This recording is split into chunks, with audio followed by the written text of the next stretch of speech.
Oi pessoal, bem-vindos ao canal Filosofísica, eu sou a Marisa, professora de Filosofia. E eu sou o Léo, estudante de Física.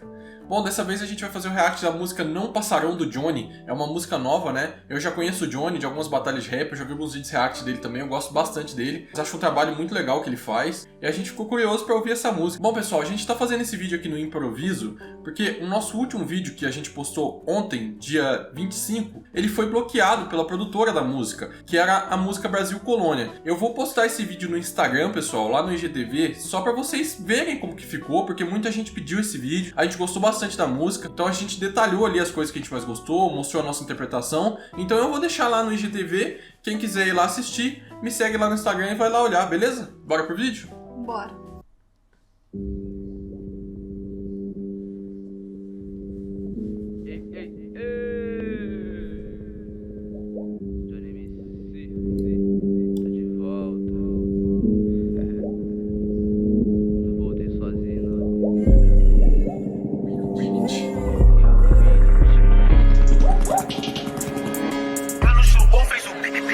Agora vamos começar a reagir. Vamos botar os racistas pra dormir.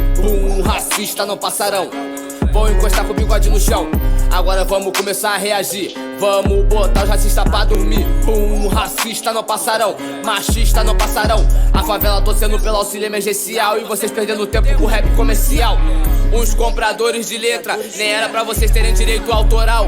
Mulher do prefeito em Recife matou uma criança, filho da empregada pagou 20 mil de fiança e vai responder liberdade, que puta palhaçada. 20 mil de fiança depois de matar uma criança, o juiz pirou. Nossa vida tá valendo tão pouco assim? Ou será que é a nossa cor? A lei desse país me dá ódio, o júri desse país me deixa irado. Um país em que os advogados e o juiz são tão culpados ou mais que o próprio acusado. Uma garota de 10 anos é abusada pelo tio e engravida. O tio foragido e a garota grávida. Como pode? A garota quer abortar e a sociedade não deixa. Quer dizer que a Tammy Gretchen não pode ser pai, mas o estuprador pode. Esse povo tá merecendo uma coça de gato morto até o gato miar. A Universal conta, depois querem saber por que Jesus demora a voltar. Ele já deve ter voltado e ido embora.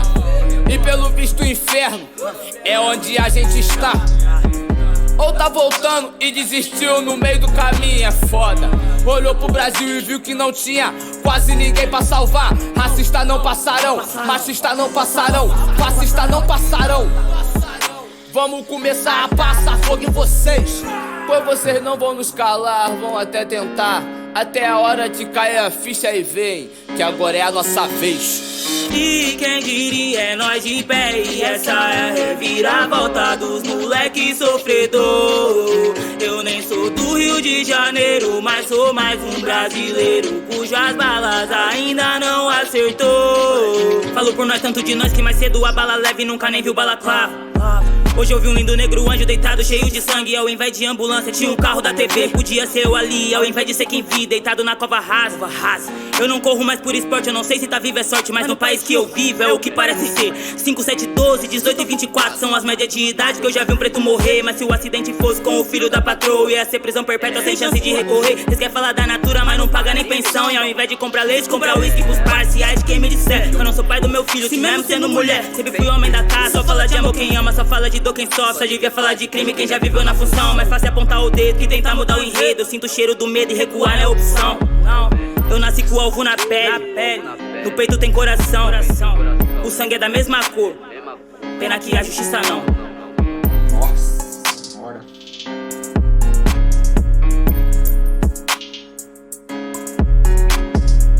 Favela é só papo reto, não somos fã de canalhas.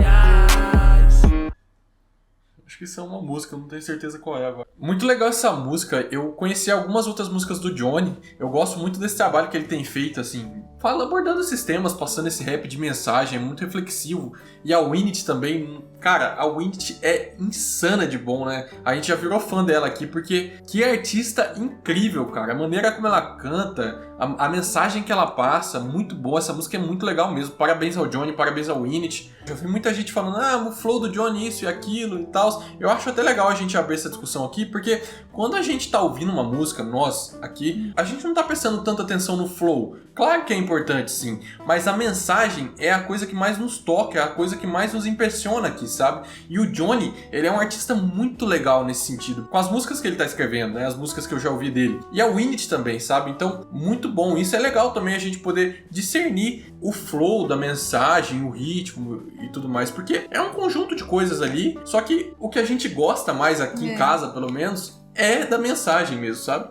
Inclusive os próprios artistas do rap já colocam isso, né? Em relação a essa diferenciação que tem, que não tem que se fazer um julgamento pelo flow, mas sim pela mensagem. Sim. Então o nosso objetivo é esse, até porque nós não somos críticos musicais, então não é essa pegada que a gente vai fazer. O verso do Lorde e do Santi, né, no Poetas no Topo e no Favela Vive 3, se eu não me engano, falando, olha, vocês estão comparando flow, ou ter o verso analisado ali, coisas do tipo, não é o mais importante, né? Então a gente ficou muito com isso na cabeça, do que eles falaram, e realmente a gente leva isso a ferro e fogo mesmo, porque a gente tá preocupado com a mensagem de fato. O Johnny começa falando uma coisa muito legal, que me chamou bastante atenção, que é quando ele diz que racistas não passarão, vão encostar o bigode no chão. Eu fiquei discutindo isso aqui com a minha mãe, o porquê do bigode, né? Por que não usar a expressão do rosto, da cara? O bigode é muito emblemático, porque ele nos lembra ali, primeiramente, uma figura masculina, e também lembra essa figura do aristocrata, até mesmo de um ditador. Ali tem a imagem de Hitler, muito famosa também pelo seu bigode, coisas do tipo. Então você tem essa figura autoritária, essa figura aristocrata,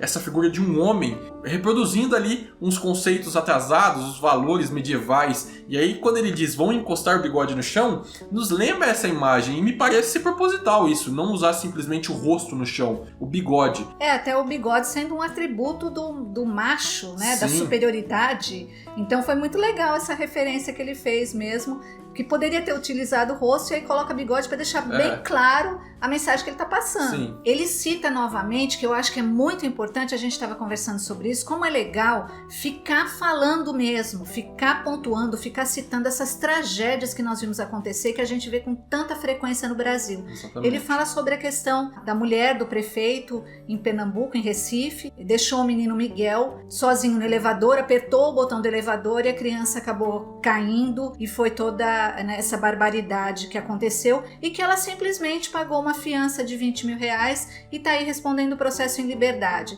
Isso é uma coisa que toca muito profundamente a gente e que deve ser sempre pontuado mesmo, para a gente não esquecer e deixar que aconteça novamente com outras crianças. Quando ele cita ali os 20 mil reais, cara, o que é isso, né? 20 mil reais é o preço de uma vida, e ele segue dizendo ali depois, é o preço da vida ou será que é a minha cor que vale 20 mil reais? Olha o quão bárbaro é isso, né, cara? 20 mil reais por uma vida, pela vida de uma criança que tinha tudo ainda pela frente. Olha quanto tempo ela teria que viver e tem a vida encerrada de uma forma tão esdrúxula, e são 20 mil reais pagos para agir como se nada tivesse acontecido. E é incrível porque parece que a mídia, infelizmente, isso acaba arrefecendo um pouco, acaba esfriando, e a gente não vê mais nem falar sobre esse caso. Então acho importante esse papel desses artistas, o papel do rap, de estar levantando sempre essa bandeira, porque isso é inadmissível. Ela foi passear com os cachorros da patroa, e a patroa não teve paciência de olhar o filho dela,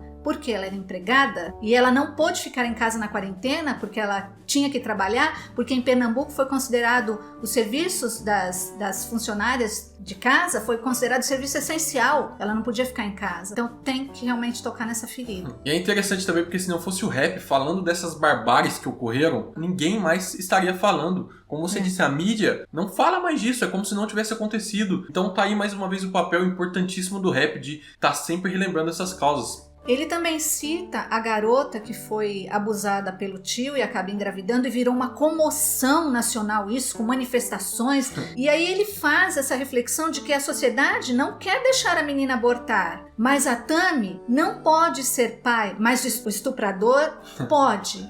Então, ridículo isso, né? É inadmissível, né? Se a gente colocar essas coisas, ele fez de uma maneira muito inteligente, ele colocou na balança isso. Né? A Tami não pode ser pai, mas o estuprador pode, ele engravidou a própria sobrinha, uma menina.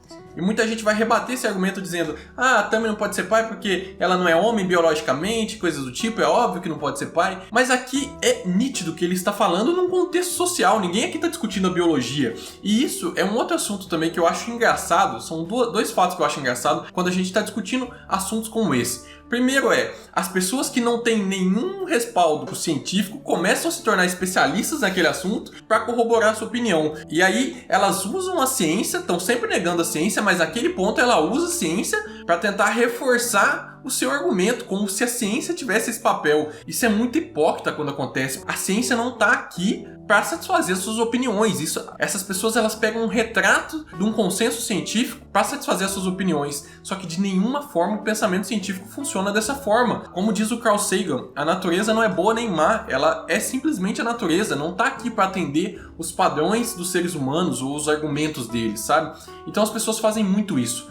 Usam de um recorte científico para justificar uma causa que não tem nada a ver com o que a ciência está falando. É uma customização da ciência. Então eu utilizo a ciência ao meu favor, assim como se faz com a religião. Deus vai me entender, né? Então faz um recorte, ele tem que servir a mim.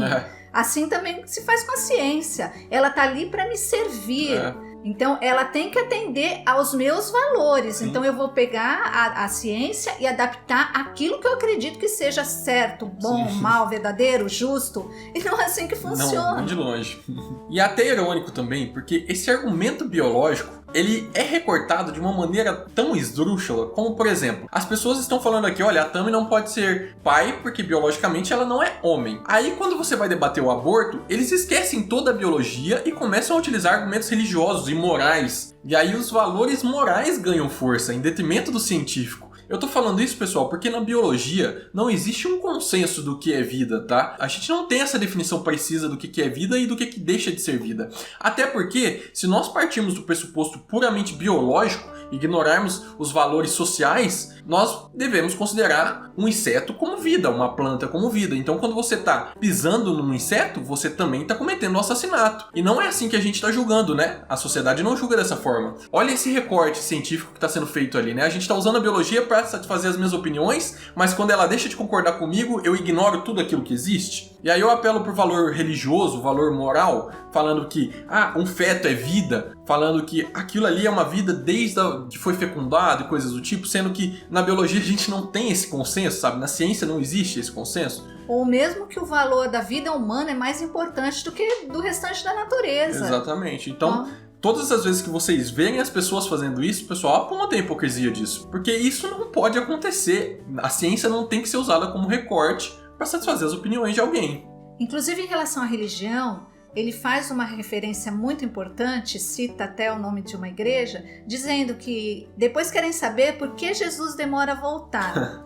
É muito legal a gente pensar sobre isso, tirando a questão da religião em si, mas se a gente pensar que Jesus, enquanto ser humano, porque ele se torna humano, segundo a Bíblia, enquanto ser humano, ele foi uma pessoa à frente do seu tempo, uma pessoa que desconstruiu e subverteu todos os valores da época, defendendo pessoas que estavam marginalizadas ali. Exatamente. Se a gente pensar que o discurso dominante acaba se apropriando dessa figura de Jesus de uma maneira totalmente invertida.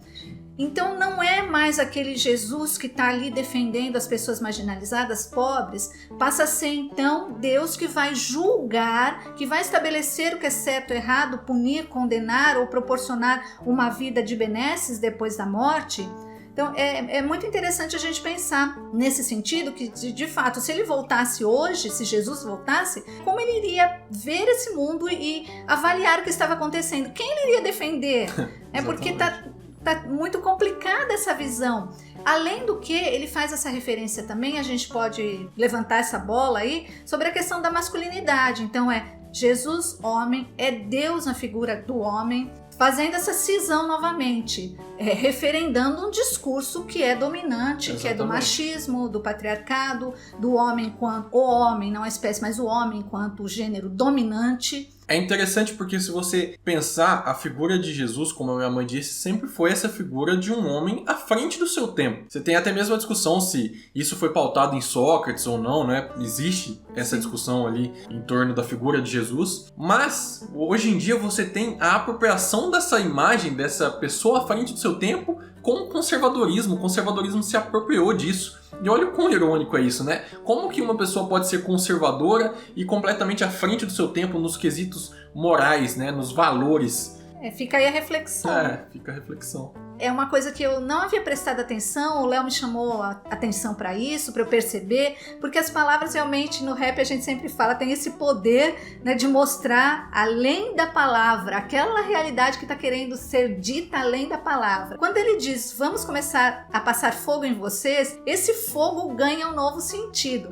Muita gente faz essa leitura como se o fogo fosse uma ameaça, uma agressão, e aí utilizam essa expressão para justificar a violência inversa. Não, tá vendo? Vocês também são violentos, vocês também querem, né? Olho por olho, dente por dente. Não, mas não é isso. O que a gente entende, acho que é muito pertinente ao papel do rap, é o fogo através da palavra. Exatamente. Como destruir isso, porque o fogo é destruidor, como destruir esse preconceito, essas desigualdades através da mensagem, da palavra. O fogo é utilizado nas diferentes culturas e durante todo o processo de civilização, né, que a gente chama, foi utilizado para espantar os animais, foi utilizado para proteção, foi utilizado para purificar as pessoas, purificar as almas condenadas e para castigar. Sim. Então, se a gente pensar nessas utilizações do fogo, é exatamente nesse sentido, mas não da prática da violência, mas no sentido de fazer essas pessoas racistas, machistas, homofóbicas entenderem e destruir, aí sim o fogo no sentido de destruição, destruir esses preconceitos. E muito legal também perceber que depois do fogo, uma queimada, por exemplo, brota uma nova vida. Então vamos destruir realmente isso para que possibilite brotar novas ideias. A Winnet, o Léo falou, eu também fiquei encantada já numa outra participação dela, sim, porque é uma presença poderosa mesmo, uma voz muito bonita, e a própria postura dela, né, desse questionamento que ela faz com muita força.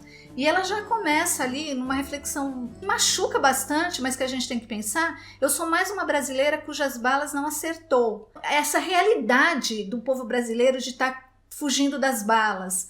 E às vezes da bala ser direcionada a ela também. Então sim, não é só a bala que tá perdida ali que vai acertar, mas que a bala tem CEP, né? Como o próprio rap diz. Sim. A questão da bala perdida que sempre acha o mesmo alvo. E o alvo é quem tem a pele preta, como ela mesmo disse no final da música. Que significado é esse que a gente dá pro perdido, né? Se ela tá sempre achando o mesmo alvo. Será que tá realmente perdida? E ela também cita depois uma outra imagem muito forte, que é: hoje ela viu um negro deitado no chão, coberto de sangue, só que ao invés de ter a ambulância, tinha um carro da TV. Isso também é muito reflexivo, porque nos faz pensar o quão midiático se torna a dor das pessoas que estão sendo marginalizadas, sabe? Tem esses programas da TV sensacionalistas ganhando audiência e dinheiro em cima dessas causas, e tem gente sofrendo ali, sabe? Isso nos mostra como que os coliseus de antigamente estão hoje em dia, né? As pessoas se deleitando com isso, com a dor do outro. E a respeito desse mesmo assunto, quando ela diz ali 5, 7, 18, ela tá referenciando a idade das pessoas que ela já viu morrer, das pessoas pretas, né? Isso também é muito interessante para nos mostrar como que as estatísticas mascaram o que tá acontecendo ali de fato, sabe? A estatística parece não chocar o outro, parece não causar empatia. Então é interessante fazer o que ela tá fazendo,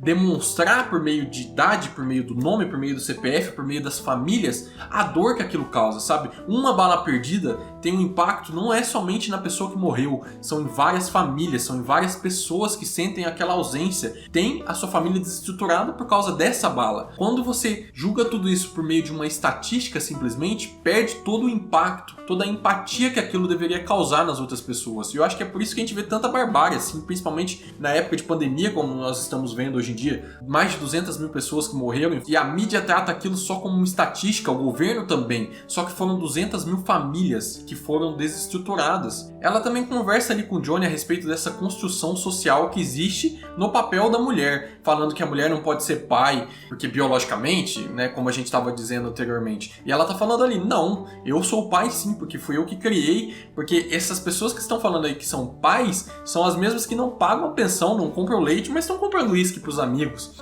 E aí ela cita também o caso da Natura, que aconteceu com a Tami, né, se eu não me engano, e teve toda essa polêmica também, como a gente já discorreu anteriormente e explicou por que esses argumentos são inválidos. E uma coisa muito emblemática que ela fala também, que me despertou bastante interesse é quando ela diz que é mais fácil apontar o dedo do que mudar um enredo. E é isso o tempo inteiro que a gente vê acontecendo na nossa sociedade. É mais fácil bater o martelo, julgar, que tentar mudar toda essa estrutura que está acontecendo aqui, que continua oprimindo essas pessoas. Se existe bandido, se existe tráfico, se existe gente roubando, a gente tem que se perguntar por que existe isso. Por que em países desenvolvidos, em países de primeiro mundo, a criminalidade é baixíssima e aqui no Brasil não é? Ela tá questionando isso, fazendo a gente refletir. As pessoas estão agindo como se fosse mais fácil julgar. É a questão em relação também à punição que a gente vê, sabe?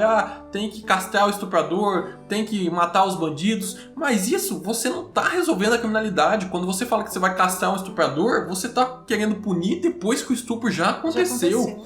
Quando você está falando que vai matar um bandido, você está falando que vai matar depois que o crime já ocorreu. A gente tem que trabalhar para que isso não aconteça, para que o estupro não ocorra, para que o crime não aconteça. Porque aí sim nós vamos estar de fato mudando o enredo. E essa questão do enredo também envolve a questão do privilégio. Sim. Ninguém quer perder o privilégio. Como é que eu vou repensar isso? Como é que eu vou pedir para mudar se eu estou no lugar de privilegiado? Então é mais fácil deixar as coisas como estão e ficar só dizendo, né? Só apontando o dedo como ela diz. E ela fala uma coisa muito legal. Eu nasci com um alvo na pele, mas aqui dentro tem coração. O sangue é da mesma cor, mas pena que a justiça não. Nossa, é incrível, final, né? Essa ideia, o Leandro Carnal fala muito sobre isso, que ele diz que ele já nasceu salvo. O fato de nascer branco já dá o salvo-conduto. E ela diz, eu nasci com o alvo, porque o alvo está marcado pela cor da pele. É muito difícil a gente começar a entender, eu estou aprendendo muito, eu me coloco numa posição de muita humildade, o quanto eu tenho aprendido com essa galera. Sim. E o quanto isso me despertou. Parece que me chacoalhou, assim, onde você tá, né? O que você tá vendo? Para a questão do racismo. Porque quando a gente começa a entender que o racismo tá acima até de todas as desigualdades, ele vai determinar as desigualdades sociais, isso dá um choque de realidade na gente, e a gente começa a perceber, né, como as coisas acontecem de fato. Então ela está mostrando ali que é uma população que já está marcada, é uma população que já está determinada a passar por certas situações de sofrimento. Bom pessoal, esse é o vídeo, eu espero que vocês tenham gostado, a gente gostou muito, parabéns mais uma vez ao Wint e ao Johnny. Vão lá assistir o vídeo original, tá pessoal? Vou deixar o link aqui embaixo, vão lá dar uma força também pra essa música, porque ela é muito legal, é uma música muito reflexiva e realmente merece a atenção de todo mundo aí. Parabéns mesmo mais uma vez. Exatamente, tem uma mensagem muito forte, como a gente falou, nossa preocupação não é o flow, não é a batida, exatamente, embora dá, né, uma energia legal na gente, sim, mas a mensagem é incrível. Sim. Sinceramente, uma mensagem muito profunda e que vale muito a pena pensar sobre ela. Exatamente. Muito obrigado, continuem compartilhando. Infelizmente a gente teve um probleminha aí no percurso, mas logo as coisas se ajeitam. Exatamente. Obrigado, valeu, até o próximo vídeo. Até o próximo vídeo também.